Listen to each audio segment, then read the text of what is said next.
Ụmụnne m ndị Igbo, daalụnụ. N'ọnụ anyị bụ Enuani Cultural Forum. Welcome to my channel. In case today is your first time of coming across any of our videos, kindly click the subscribe button and hit the notification bell so that when we put out videos, you'll be among the first set of people to see the video. Today, we are going to be looking at a review of the video I posted in bits on some of my social media platforms. This video shows the movements that culminated in the creation of the Midwestern State. And in the video, we saw very clearly how our brother, Dr. Michael Okpara, his wife,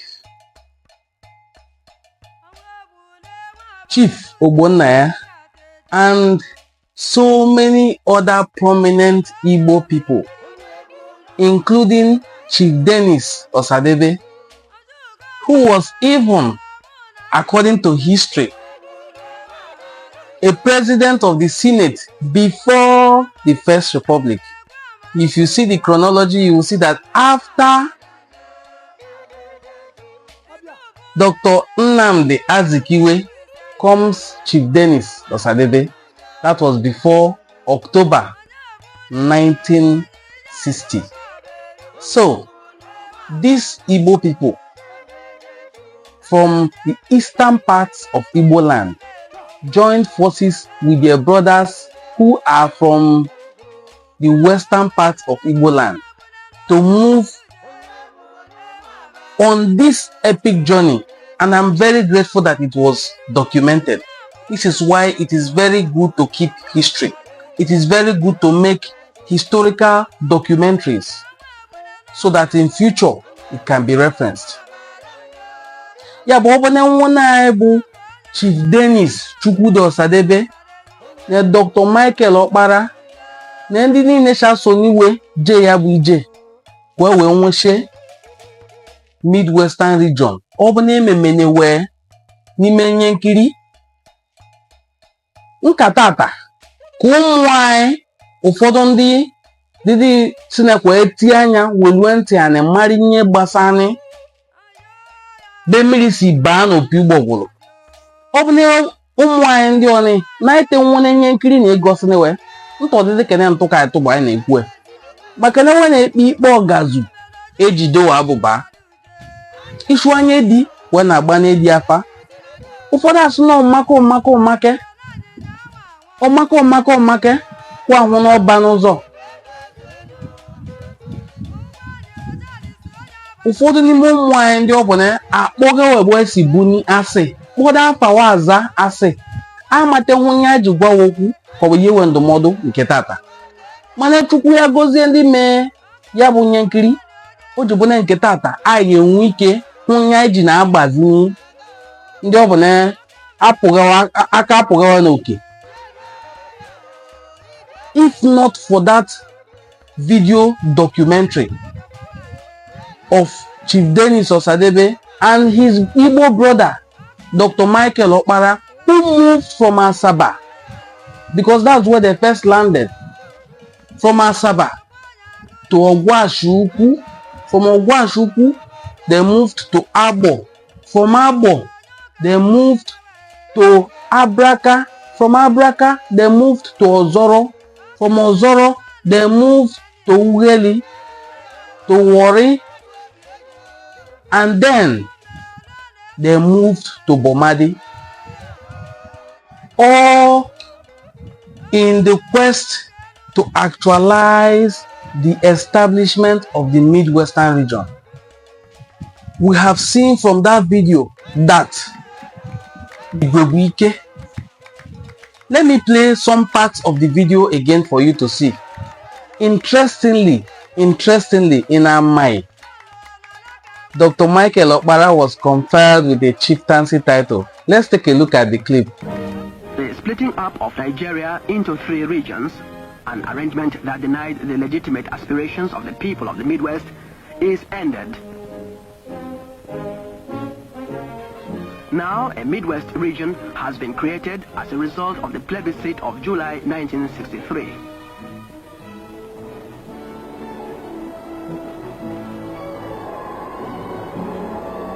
Campaigning for its establishment, Dr. Okpara, the Premier of the East, was greeted by Chief Dennis Osadebay, the leader of the Midwest State movement, when he arrived at Asaba.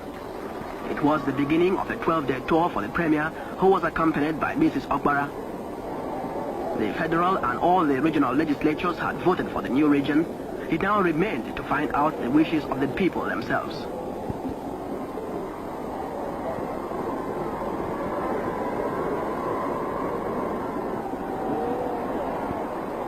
At Ogwashi Uku, the crowds gathered to welcome the Premier.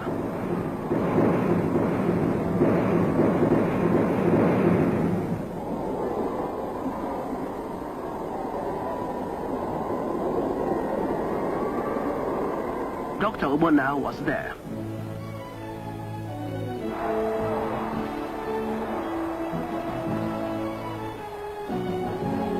The Premier was to pay a sincere tribute to Chief Osadebay, speaking of him as a man who had done more than anybody else for the creation of the new state.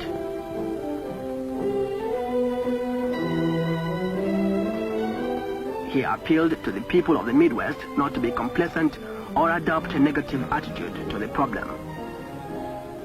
The new state would be the fulfillment of a promise made by his party in 1959, he said. And then, the Asaba women dancers entertained their visitors.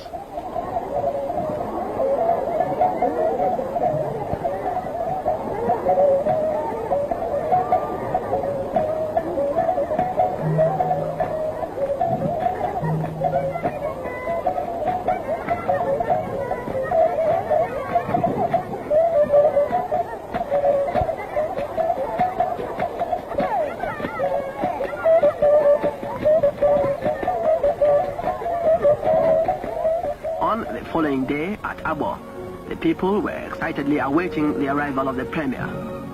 He was to address a mass rally. Dr. Okpara is, of course, the national president of the NCNC, and his wish to see the new region created springs from a desire to achieve equal opportunities for all the peoples of Nigeria.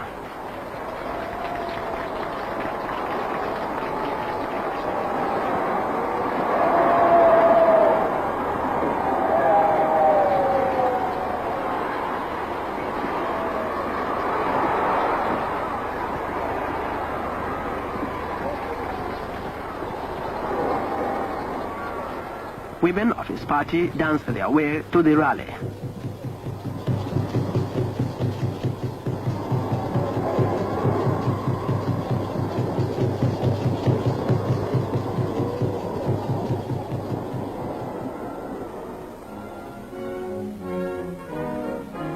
Mrs. Adama Okpara received a tremendous welcome, and so did Dr. Mbanogo, chairman of the Eastern Working Committee, Dr. Obona and Mrs. Janet Mokelu.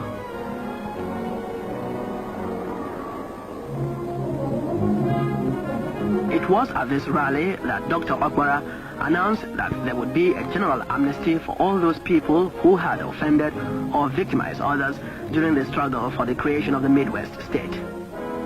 Their past political record would be forgotten. He said, what is wanted at the moment is a massive support for the new state, which will not be built on hatred, because we want love, peace, and harmony.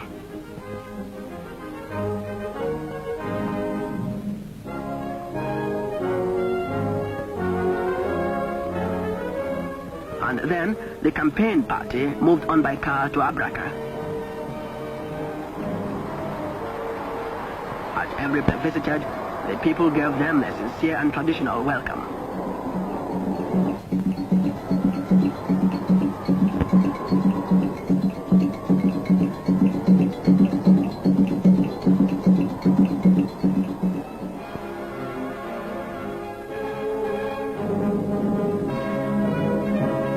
An address of welcome was read and then presented to the Premier.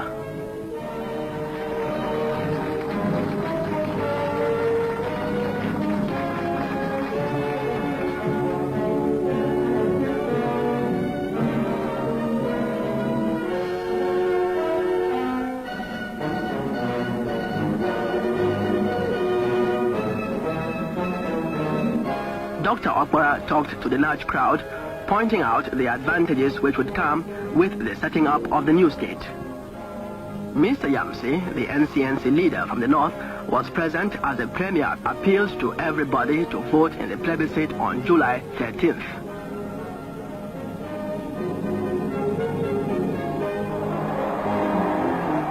At Amai, there was another splendid welcome.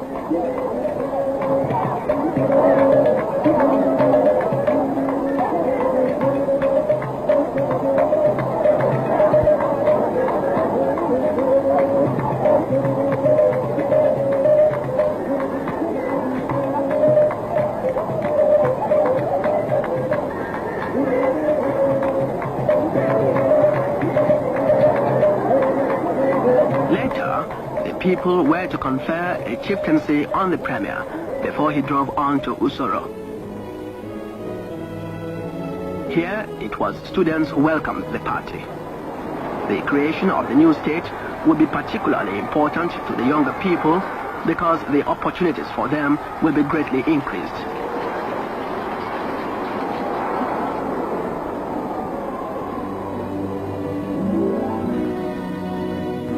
Next, to the Urobo division, where a rally was held in the Uwele Council Hall. It was to be another stirring meeting.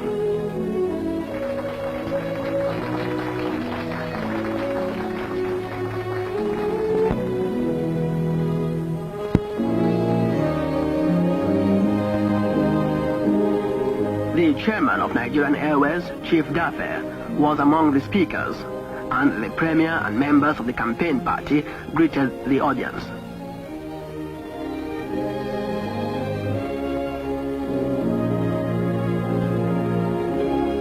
The Honorable R. Okafor caused some amusement, and then came the main speech, the Premier's. Again, he extolled the advantages of the new state, which will mean the setting up of a new regional parliament and the appointment of a governor. Mr. Mopugwo Okoye was among the large crowd who heard Dr. Obona wind up the meeting.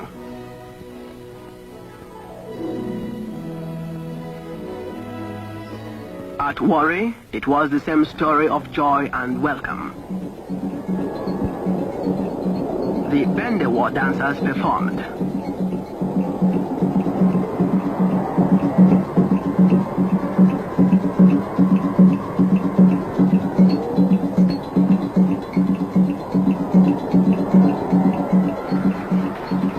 Once again, Dr. Okpara spoke to the huge crowds. He was tireless in pressing the cause of the 2 million people who up till then had only a minority status. Dr. Okpara and his party then traveled by launch to Western Ijo. It was a brief but pleasant break in the intensive program of public meetings.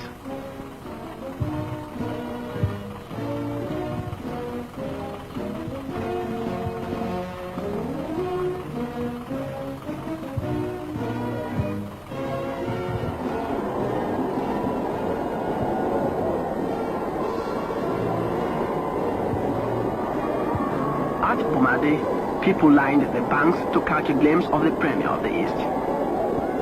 Everybody seemed to have turned out to greet him.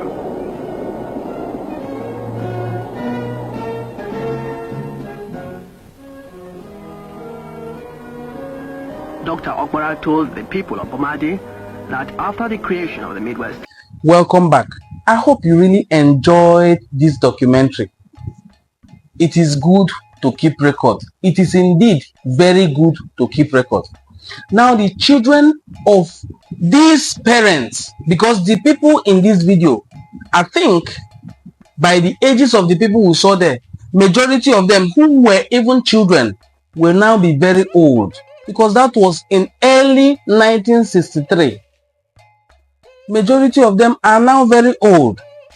Their children or their grandchildren are now denying being Igbo. Even the ones that we know that are originally not Igbos but affiliated with the Igbo are now in a war of words against the Igbo people.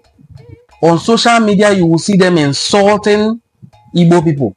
making all manner of denigratory remarks to demean the Igbo man and Igbo woman.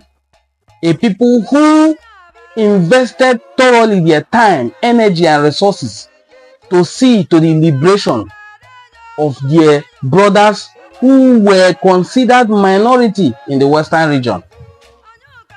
Today, what do we have? We have people whose names will be Ifeanyi Chukwu, Okechukwu, Nwachukwu, and they will tell you they are not Igbo people and they don't want to have anything to do with Igbo people. What a sad and unfortunate situation. It is very painful. Although we have seen many of our brothers say, ignore them, remove your eye, leave them. It is not that simple to leave them alone. It is like a stain on our white cloth. It is a stain on our aquacha.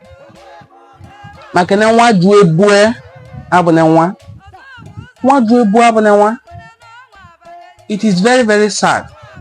But what do?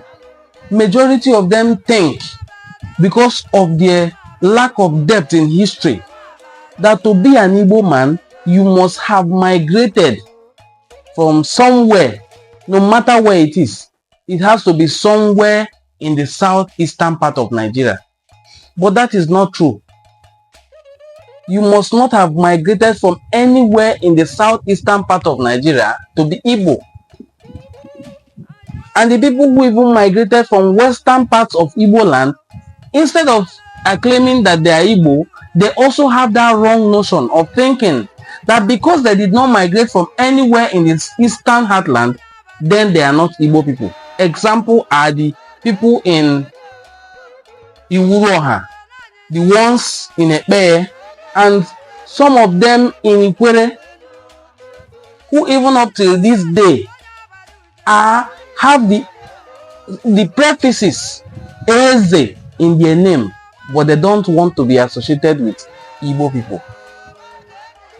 At best, they will say we had a language relationship. It is so unfortunate. It hurts. But what can we do? We have to forge ahead. And we have to also continue in our movement and our quest to break the boundaries imposed on us by the state. We have to continue breaking the barriers, the boundaries, the geographical boundaries and demarcations and divisions brought upon us intentionally by the Nigerian government. Because in April 1967, a publication was released by the then General Yakubu Gowon's government that if the East insists to go, that the core states will be created. What were the core states? Cross River State,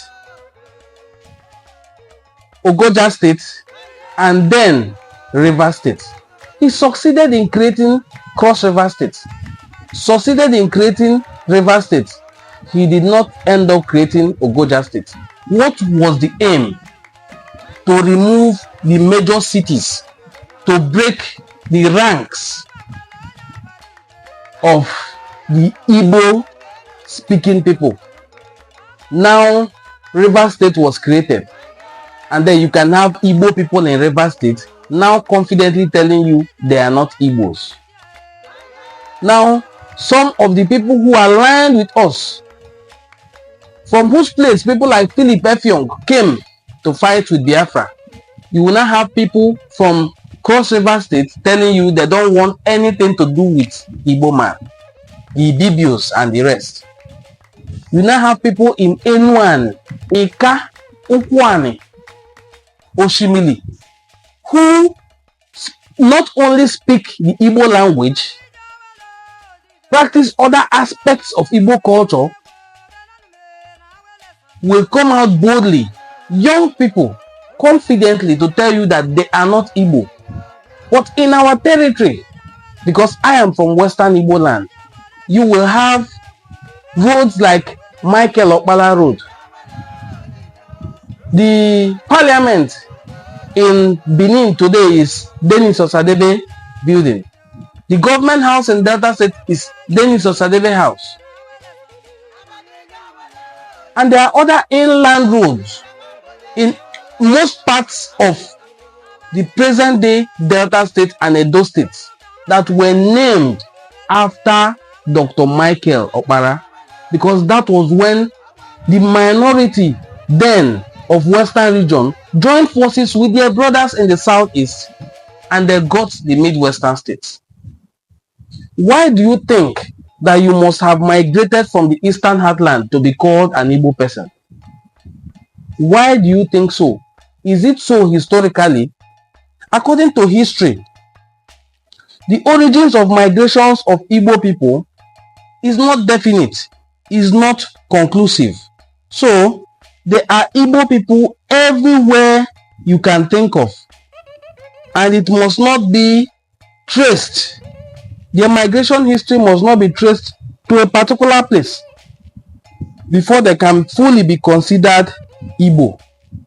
It must not be traced to a particular place before they can fully be considered Igbo. I'm trying to read origins of Igbo people according to historical publications. Very, very interestingly, we have one of the publications of on Igbo people by our brother Adiele Afikpo. It says, and I quote, "The origin of the Igbo people have been subject of speculations, and this is yet to be concluded." That is according to Adiele Afikpo. In the book published by our sister and dear wife Elizabeth Isichei, one of her sources told her to write that the Igbo people did not migrate from anywhere, and interestingly asked her to write it down. I'm trying to look for more sources to back up what I have just told you. Now, Afikpo affirms that the antiquity of the Igbo people on logistic evidence probably goes back to 5,000 or 6,000 years. This buttresses also the claims of an elderly man whom Isichei quoted as saying in an interview, "We do not come from anywhere, and anyone who says we come from anywhere is a liar. Write it down." Supporters of this hypothesis claim that the Igbo, according to historical records and oral traditions, never lived anywhere outside the present Igbo homeland. Now, I do not agree with this, but it is history. I believe, I know for a fact, according to history, that there are Igbos in Ile-Ife. There were Igbos in Ile-Ife from where my own ancestor, Ezemu of Obunuku Kingdom, and his 4 siblings who bore Igbo names migrated. Why is it that when these Igbo-speaking people intend to migrate, they migrate homewards towards Eastern Heartland? Why is it that when Akalaka intended to leave the then Anidu, he moved towards Eastern Heartland? Why is it that when Ekpeye, Okiki, and the rest intended to move, they moved towards the Eastern Heartland? Why is it that when people like Ezechima had need to move from Anidu, he moved towards the Eastern Heartland? What Tuamadu Nilo Oduishuno? What Tuamadu Nilo Oduishuno? That is the simple historical explanation of all these migrations. So, why the fear? Some people are of the notion that they want to come and easternize us. They want to annex us into the southeast. Really? Do you really think the southeast is poor? The southeast is laden with its own God-given natural resources. Yes. Part of the reasons why this platform is not monetized on Facebook and some other social media platforms is because I don't want it to look like we are doing this for financial benefits. We are doing this to set records straight. And if we are monetized, somebody will say you are just creating content. This is content, but not for financial gain. It is content meant to educate you about your historical origins. There are so many cultural practices of Enuane people, of Ikwere people, and some people don't know that Enuane remains like a subset of the union set called Igbo. The universal set called Igbo contains a subset known as Enuane. Somebody tried to educate me yesterday wrongly that Enuane is a dialect of Igbo language, and I laughed. Even in Enuane, there are sub-dialects. In those sub-dialects, there are still sub-dialects. That is how vast the Igbo language is. And it is said that Igbo asunonu. Igbo asunonu. In Ubulu, for instance, I can tell when somebody from Ubuluku is speaking. That is a sub-dialect of the Enuane dialect. I can tell when somebody from Ubulokiti is speaking, and I can also tell when somebody from Ubolono is speaking. In all this, I can tell in Ubuluku when somebody from Ugba and Idumisa is speaking, and when somebody from Ishu or Udo is speaking. That is how vast the Igbo language is. Enuane is Enuane, distinct but still Igbo language, Igbo dialect. Ikwere is Ikwere, distinct on its own but still a dialect of the Igbo language. Eza is Eza, distinct but still a sub-dialect of the Igbo language. Owere is Owere, distinct on its own. Ashemadwo is on its own, distinct. When you speak it, somebody will say, Owere. So is every other Igbo dialect, including Eka, distinct on its own, but a sub-dialect of the Igbo language. Because the major elements of this dialect that you are thinking about, that you talk about, are found in the Igbo language. Words, important keywords in these dialects are also retained in the Igbo, other Igbo dialects. It doesn't make it inferior. It doesn't make any of them superior. It is just our language. Yes, a lot of people will tell you that it is not only language that confers identity. That is very true. But if this language is the language you use for your egofo, it is the language you use for your traditional songs and festival, then it is your traditional language, and then it can confer identity on you. Yes, that is when language confers identity. If it is your traditional language, you did not borrow it from anywhere. That is the language of your ancestors, the language of your own parents, and then your own language. Even your names are in that language, then it is your language. If that language is Igbo, then you are Igbo. It is just up to you to trace your origin. The history of Igbo people is so deep that we are still even trying to know where the Igbos migrate from. Scholars have concluded, some section of scholars anyway, that Igbos did not migrate from anywhere to their present abode in the Eastern Heartland and other parts of Western Igbo. As long as the eponymous founder of your community is not said to have come from somewhere else other than the Eastern Heartland, and in that Eastern Heartland, they don't have any history of migrations from anywhere. My dear, oyi Igbo ka Igbo, ifele adịna, otebodo nwanyị Igbo adị eme ọhụma, ọ na-eme ifele bụ wesi n'Igbo Igbo. Mana nke na Igbo na afa dị mma kwa eso anụ ọfịa aza, afa dị ka enyi, afa dị ka awọlụ.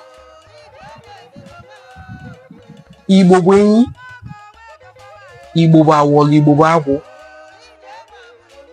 So, aside from language, there are other cultural practices that confer identity on you as an Igbo person. Ọ bụrụ na agụ ọjị na awa ọjị, wele na ekpe ekpele, wele na agụ ọfọ, wele na eme ọgbụgba ndụ, mara na Igbo Igbo. Ya wachara akịta. Ọ bụ n'ebe isi buni, ụnụ azụ afịa anọ azụ na anyị Igbo, ya bụ Eke, Orie, Afọ na Nkwọ, mari Igbo Igbo. O nwekwa ike na azụ abe ndị ọzọ, mana o nwere nye ọpụcha na enwe, o nwere nye eji elori, maka na nye esi ka nye bụrụ na ka ọ bụ na ọ bụrụ na ememe otu ọgbọ, ya bụ nkwa akpọ age grade system, marịkwa Igbo Igbo. Maka na Igbo bụ nye ememe otu ọgbọ. The Igbo traditional political system designates roles to the youths. In fact, in the traditional political system, this age grade youth system, the peer group, were the police of the traditional political society. Same way, the Igbo traditional political system gives roles to the women as Umuada and Omu, and then to the men who lead the lineage by gerontocracy. The Ada also leads her own women group by gerontocracy. Even in this age grade group system, they are also led by gerontocracy because it is usually the oldest of the age grade that leads them. So the Igbo traditional political system is so well structured that there are things you will do that will let us know that you are our brother, whether you admit it or not. This I'm having in my hand is called Otoluaka. To some who are Dibias, Odu. To some who are Ezes, Otoluaka or Ofo.